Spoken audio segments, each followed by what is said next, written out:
आइए हम लोग एक्सरसाइज 4.3 का फर्स्ट क्वेश्चन का सेकंड क्वेश्चन देखते हैं।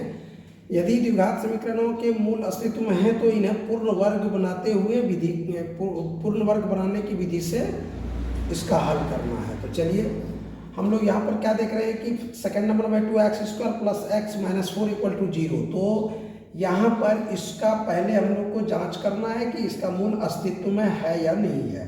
तो देखिए यहाँ a क्या है, a इक्वल टू 2 है और b इक्वल टू 1 है और c इक्वल टू -4 है। तो इस प्रकार हमारा a b c का मान ये हो गया। अब हम लोग सबसे पहले d निकाल लेते हैं यानी विवेचक। तो d equal to b square minus 4ac। अब हमारा b क्या है, यहाँ पर 1 है तो 1 का स्क्वायर हो जाएगा -4 इंटू a क्या है 2 है, c क्या है -4 है।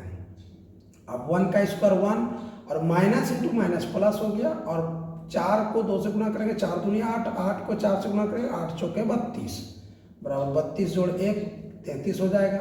अब 33 जो है हमारा ये कंडीशन देखेंगे क्या कि d जो है अगर 0 के बराबर हो जाता है या d का मान अगर 0 से बड़ा रहता है तो दोनों कंडीशन में मूल इसका जो है अस्तित्व में होगा, मूल वास्तविक निकलेगा।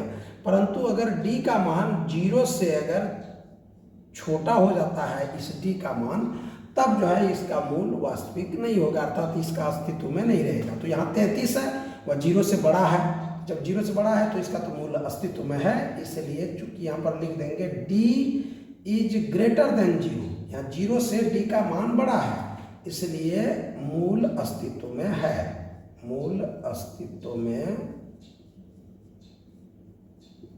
है।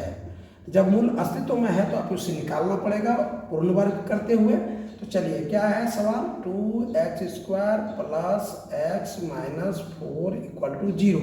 तो सबसे पहले x² का यहाँ जो गुणांक है 2 है तो इसको अगर हटा देंगे तो x² हमारा बच जाएगा, वर्ग के रूप में इसको हम लोग सेट कर लेंगे। तो यहाँ पर सबसे पहले क्या करेंगे, इसको सभी को 2 से डिवाइड कर देंगे और यहाँ भी 2 से डिवाइड कर देंगे। तो यहाँ क्या हो, तो 2x² by 2 plus x by 2 minus 4 by 2 equal to, और 0 में 2 से डिवाइड करेंगे तो 0 हो जाएगा।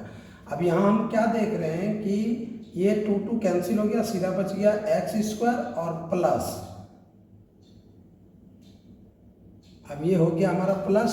और यहाँ पर ये जो दूसरा पद है ये b वाला हमारा जो 2ab जो बनेगा उसमें x के साथ 2 का गुणनखंड ले लेते हैं।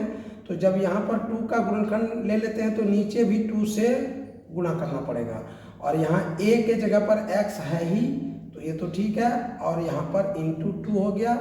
और अब देखिए प्लस, यहाँ पर हमारा 2 और a हो गया और b क्या बनेगा, तो 1 बाई ये 2 टू 4 यानी 1/4 बन जाएगा।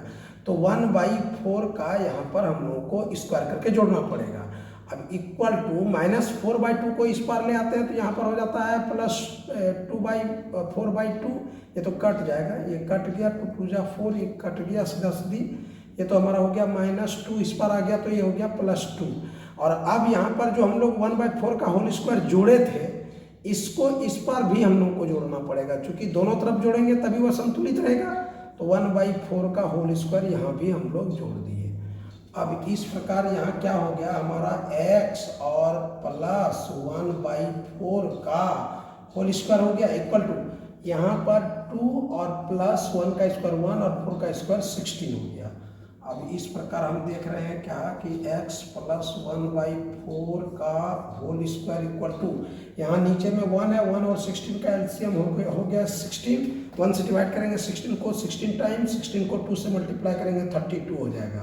1 से 16 में भाग दिए 16 और 16 को 2 से गुना किया 16 दूनी 32 प्लस 16 से भाग देंगे 16 में एक बार, 1 को 1 से गुना करेंगे 1 हो गया। अब यहाँ पर हम क्या देख रहे हैं कि ये x प्लस 1/4 है, इस पर का स्क्वायर यहाँ ले आएंगे तो रूट हो जाएगा, यानी इस पर 32 और 1 33, 33/16 हो जाएगा और इस पर जो है रूट आ जाएगा। अब हम लोग देख रहे हैं कि x प्लस 1/4 जो है उसको हम लोग इस पर ले आते हैं सीधा सीधी, प्लस 1/4 को लाएंगे तो माइनस हो जाएगा, यहाँ पर 33 का स्क्वायर रूट तो नहीं निकलेगा, वो 33 में ही रह जाएगा और 16 का वर्गमूल आ गया 4। इसको हम लोग प्लस माइनस में रख देंगे और प्लस 1/4 था वो इस पर आकर के हो गया -1/4।